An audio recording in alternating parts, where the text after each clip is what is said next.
Pakistan stock data channel में खुश आमदीद। उम्मीद है आप खैरियत से होंगे। तो देखते हैं मार्केट का कैपमैन एनालिसिस। ठट्ठा सीमेंट को देखते हैं जी। उस दिन इसका रिजल्ट आया और इसको अपर कैप लगा।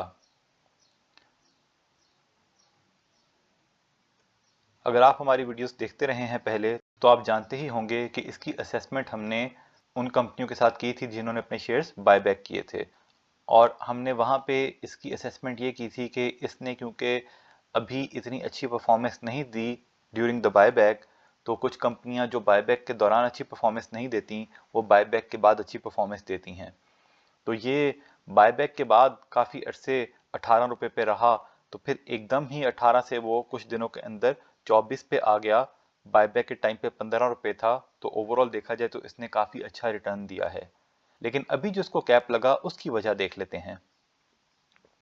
ये जो रिजल्ट आए उसमें ये देखें कि इस क्वार्टर में इनकी आउटस्टैंडिंग ईपीएस आई है, और ये सिर्फ किसी अदर इनकम की वजह से नहीं हुई। ये देखें इनकी सेल्स में इजाफा हुआ है, इनके ग्रॉस प्रॉफिट में इजाफा हुआ है, और इनका जो नेट प्रॉफिट है इस क्वार्टर में पिछले 2 क्वार्टर से भी ज़्यादा आया है।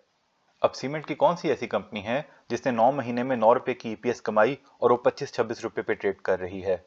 अब वैसे ये देख लें ज़रा, पायनियर सीमेंट 145 रुपये पे ट्रेड कर रहा है, और इस क्वार्टर में इसकी ईपीएस आई है 5 रुपये 29 पैसे। ये और बात है कि वो काफ़ी क्वार्टर से ऐसी परफॉर्मेंस दे रहा है, इसलिए वो इतना ऊपर चला गया, फिर उसने डिविडेंड भी दिया, लेकिन फिर भी ये आउटस्टैंडिंग ईपीएस है।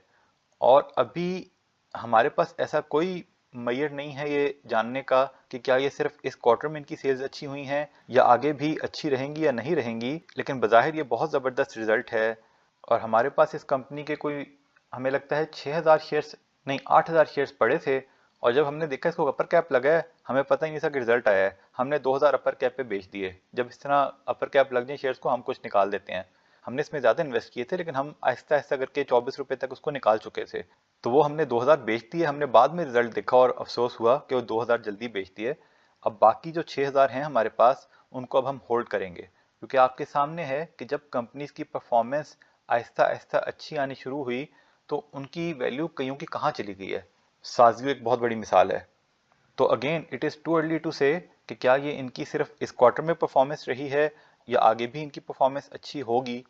लेकिन आउटस्टैंडिंग रिजल्ट और बहुत सस्ता है इस रेट पे, पता नहीं अभी ये कैप खुलेगा कब, लेकिन अगर ये 30 रुपये से पहले कैप कहीं पे खुलता है तो हम इसमें कुछ इन्वेस्टमेंट और करेंगे, वरना जो हमारे पास 6000 हैं उन्हीं को होल्ड करेंगे। लेकिन मतलब ज़बरदस्त रिजल्ट। इसकी बुक वैल्यू देख लेते हैं। बुक वैल्यू इसकी है तकरीबन 31 रुपये। क्योंकि परफॉर्मेंस अभी तो बेहतर होनी शुरू हुई है तो आहिस्ता आहिस्ता बुक वैल्यू बढ़ जाएगी, लेकिन फिर भी अभी बुक वैल्यू से नीचे ही है, तो कोई ओवर वैल्यूड नहीं है। अब ठट्ठा सीमेंट की पिछले 5 क्वार्टर्स की परफॉर्मेंस देखें तो आहिस्ता आहिस्ता इनकी ईपीएस बेहतर जा रही है। Q1 24 में थोड़ी कम हुई, लेकिन ये देखें अपवर्ड ट्रेजेक्टरी की तरफ जा रही है, तो हमें इससे अच्छे की उम्मीद रखनी चाहिए। अगर अगले क्वार्टर में 5.5 रुपए की ईपीएस ना भी हुई, फिर भी 2.5-3 रुपए की ईपीएस अगर हर क्वार्टर में चलती रहे तो साल में 10 रुपए की ईपीएस अगर हो जाती है, तो 10 रुपए की ईपीएस के हिसाब से वो भी सीमेंट सेक्टर का शेयर 26 से 27 रुपए पे बहुत अंडर वैल्यूड है। और इन्होंने कुछ अपने शेयर्स बायबैक किए, उससे भी इनकी ईपीएस थोड़ी बेहतर हुई होगी, और शायद इन्होंने बायबैक इसीलिए किए क्योंकि ये फ्यूचर में देख रहे हैं कि इनकी परफॉर्मेंस बेहतर होगी। तो अगेन ये डिविडेंड वाले शेयर के हिसाब में हम बात नहीं कर रहे, ये ग्रोथ शेयर के हिसाब में हमने इसमें इन्वेस्टमेंट खुद की है, परफॉर्मेंस और ग्रोथ के हिसाब में, और आपने भी करनी है तो वही सोच के करें। लेकिन अगेन कहेंगे आउटस्टैंडिंग रिजल्ट्स। आगे बढ़ने से पहले बताते चलें, हम कोई बाय सेल कॉल नहीं देते, सिर्फ फंडामेंटल एनालिसिस करते हैं। फैसला सबने खुद करना है, क्योंकि मुनाफे में मौज अपनी अपनी और नुकसान में दौड़ अपनी अपनी। पेस को देखें जी। पेस इस वक्त है 3 रुपये 29 पैसे पे। इसके रिजल्ट्स बहुत अच्छे आए, और रिजल्ट आने से पहले ये 2.75 के आसपास था। जिस दिन रिजल्ट आए उसी दिन ये 3.49 पे चला गया, और अगले दिन थोड़ा कम आया है, लेकिन हमें लग रहा है इसका कम आना, इसमें बाइंग अपॉर्चुनिटी हो सकता है। तो पहले इसके रिजल्ट्स को देखते हैं। ये देखें जी, इसके इस क्वार्टर में आउटस्टैंडिंग रिजल्ट्स आए हैं। 1 रुपये 24 पैसे की अर्निंग एक क्वार्टर में आई है, और 9 महीने में 1 रुपये 70 पैसे की अर्निंग हो गई है। अब देखें, हमारे पास ऐसा कोई चिराग नहीं है जिससे हम पता लगा सकें कि क्या ये सिर्फ इस क्वार्टर में 1 रुपये 24 पैसे की अर्निंग हुई है, अगले क्वार्टर में कम हो जाएगी या अगले क्वार्टर में भी जारी रहेगी। लेकिन बज़ाहिर अगर हम देखें कि एक क्वार्टर में 1 रुपये 24 पैसे की अर्निंग हुई है और अगले 12 महीनों में 5 रुपए की अर्निंग हो सकती है, तो इट इज़ अ जोक कि ऐसा शेयर जो है वो 3 रुपये 30 पैसे पे मिल रहा है। अब अगर देखें तो इसके ग्रॉस प्रॉफिट में काफ़ी इजाफा हुआ है, तो ये एक अच्छी बात है कि इसने बिजनेस इनकम जनरेट की है। अदर इनकम भी है, लेकिन अगर 1 मिनट के लिए ये सोचें कि अदर इनकम कोई वन ऑफ थी, अदर इनकम के 1,23,000 हम निकाल लें, फिर भी ये तकरीबन 70 से 80 पैसे की ईपीएस बन रही है।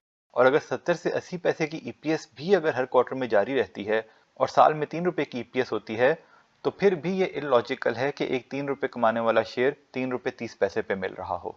तो हमने तो इसमें कुछ शेयर्स लेके रख लिए हैं 3 रुपए 11 पैसे पे, और इसकी अगर 5 साल की परफॉर्मेंस देखें, ये एक टाइम पे 8 रुपए तक भी गया था। और ये अगर देखें इसका ट्रेंड भी ऊपर की तरफ है, तो इसकी सिर्फ परफॉर्मेंस की वजह से अगले 12 महीनों में ये अपने हाई को टच कर सकता है दोबारा। ये सिर्फ इसकी परफॉर्मेंस की वजह से बता रहे हैं, कोई हम टेक्निकल के हिसाब में बात नहीं कर रहे, इसलिए हमने इसमें कुछ शेयर्स लेके रख दिए हैं। या सिर्फ 3,000 शेयर्स लेके भी रख दें तो 10,000 की इन्वेस्टमेंट है। और अगर आप ज्यादा नहीं करना चाहते तो ये 4 पे तो जाएगा ही जाएगा अगले थोड़े दिनों में, ये हमें लगता है, अगेन सिर्फ अपनी परफॉर्मेंस की वजह से। तो आप वहां बेच दीजिएगा, लेकिन हमें लगता है कि इसकी परफॉर्मेंस को देख के शायद ज्यादा लोग इसमें एंट्री के लिए आए, तो बड़े प्लेयर्स ने इसको बेच के थोड़ा सा ऊपर लेके गए हैं लेकिन वापस नीचे ले आए हैं, ताकि लोगों को फिर छुड़ाएं माल और फिर वहां से लें, और फिर कोई एक ऐसा दिन बीच में आ सकता है कि इनको एकदम अपर कैप लग जाए।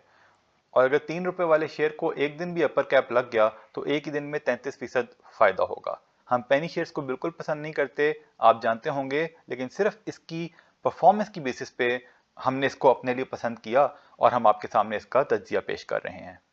लेकिन अगेन वही बात है कि हम इस कंपनी के बिजनेस को ठीक से नहीं समझते, ना हम ये जानते हैं कि अगले क्वार्टर में परफॉर्मेंस कैसी रहेगी, तो हम इसको अगले क्वार्टर के रिजल्ट आने से पहले कहीं ना कहीं बेच देंगे। लेकिन हमें यकीन है कि अगले क्वार्टर के रिजल्ट आने से पहले पहले ये हमें नुकसान नहीं देगा। आप अपना फैसला खुद कर लें। असल में हमने इस वक्त कुछ शेयर्स बेचे भी थे दूसरे, तो हमारे पास थोड़ा सा कैश जमा हुआ था, इसलिए भी हम इसमें रिस्क ले सकते थे, तो हमने इसमें कुछ शेयर्स लेके रख लिए हैं। और यहाँ से नीचे जाएगा हम वही स्ट्रेटेजी रखेंगे, अगर यहाँ से 3 रुपए पे चला गया हम और खरीद लेंगे, और 3 रुपए वाला तब बेच देंगे जब ये 3.30 3.40 पे आ जाएगा। तो हमें तो इसकी परफॉर्मेंस देख के इस पे पूरी उम्मीद है कि ये फायदा ही देगा। पेस को अगर हम देखें तो पेस की ये देखें परफॉर्मेंस पिछले 2 क्वार्टर में बहुत जबरदस्त रही है, तो यानी कि ये वन ऑफ क्वार्टर नहीं है, पिछले क्वार्टर में भी अच्छी थी। अच्छा, इनके कुछ फॉरेन करेंसी के भी लॉसेस थे पहले और वो भी गेन्स हुए हैं, तो अगेन हमारे पास इसकी बहुत ज्यादा वो जिसे कहते हैं ना ग्रिप नहीं है कि हम इसकी आगे आने वाली ईपीएस की प्रिडिक्शन कर सकें। लेकिन अभी के 2 क्वार्टर्स को देखते हुए हम सिर्फ ये अंदाजा लगा रहे हैं कि ये शेयर बहुत सस्ता है। बट अगेन तरीका यही होता है कि अगर आपको यहाँ पे अच्छा लग रहा है आप इसको खरीद लें, और अगर आपको शक है कि आने वाले क्वार्टर्स में परफॉर्मेंस मेंटेन नहीं हो पाएगी तो फिर आप एहतियातन रिजल्ट आने से पहले निकल जाएं। लेकिन हमें, जैसा हमने पहले बताया, कि इस परफॉर्मेंस के बाद हमें पूरी उम्मीद है कि अगले रिजल्ट आने से पहले ही ये कम से कम उस प्राइस से ऊपर होगा जहां पे ये आज है। अगेन ये असेसमेंट है, हकीकत में क्या होगा ये अल्लाह जानता है और ये वक्त बताएगा। ये सारा डेटा हमने पीएसएक्स की साइट से लिया, आप खुद वैलिडेट करें फिर अपना फैसला करें। याद दहानी करवा दें कि बाय सेल कॉल नहीं थी, वजह पहले बता चुके। तज्जिया पसंद आया तो शेयर लाइक सब्सक्राइब करें, बेल आइकॉन पे क्लिक करें। खुश रहें और अपने अमल पे तवज्जो दें। अल्लाह के हवाले।